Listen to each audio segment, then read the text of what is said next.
స్టాఫ్‌కి, ప్రొఫెసర్స్‌కి గాని, టీచర్స్‌కి గాని అంటే వాళ్ళ కన్వర్జేషన్ గాని, అక్కడ అట్మాస్ఫియర్ గాని ఎలా ఉంటుందసలు? మనము జనరల్‌గా సినిమాల్లో అక్కడిక్కడ లేదంటే లోకల్‌లో చూస్తుంటాం కదా! సిక్ హ్మ్. కమ్యూనిటీ సర్దార్‌జీస్ అంటాం కదా! హ్మ్. గురుద్వారా ఏరియా అన్నమాట. దాని పేరు అందుకే గురు కాశీ పవిత్రంగా చూసుకుంటారు వాళ్ళు. హ్మ్. సిక్ కమ్యూనిటీ ఇట్‌సెల్ఫ్ వాళ్ళు చాలా ఫ్రెండ్లీగా చాలా బాగా చూసుకుంటారు. ఆర్మీలో కూడా చాలా మంది ఉంటారు వాళ్ళు. అవును. మనం గమనించినట్లయితే.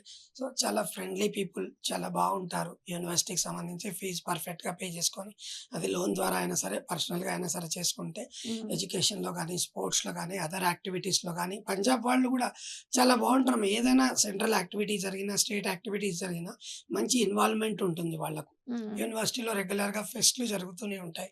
డీన్ వెల్ఫేర్ గారు గూడా ఎల్లప్పుడూ ఏం అవకాశాలున్నాయి, ఏం కావాలి, గర్ల్స్‌కి చాలా అవసరాలుంటాయి. హ్మ్. అమ్మాయిలు ఇంత దూరం నుంచి గర్ల్స్ గూడా 200 ప్లస్ ఉన్నారు. హ్మ్. తెలుగు వాళ్ళ అమ్మాయిలు గూడా. హ్మ్. హాస్టల్స్ గూడా బావుంటాయి. ఏదైనా చిన్న చిన్న అడ్జస్ట్‌మెంట్స్ ఉన్నా గాని అక్కడ వార్డెన్స్ గాని, ఇందాక చెప్పిన డాక్టర్ అశ్విని సేథి గారు గాని చాలా మంచి కేర్ తీసుకుంటారు.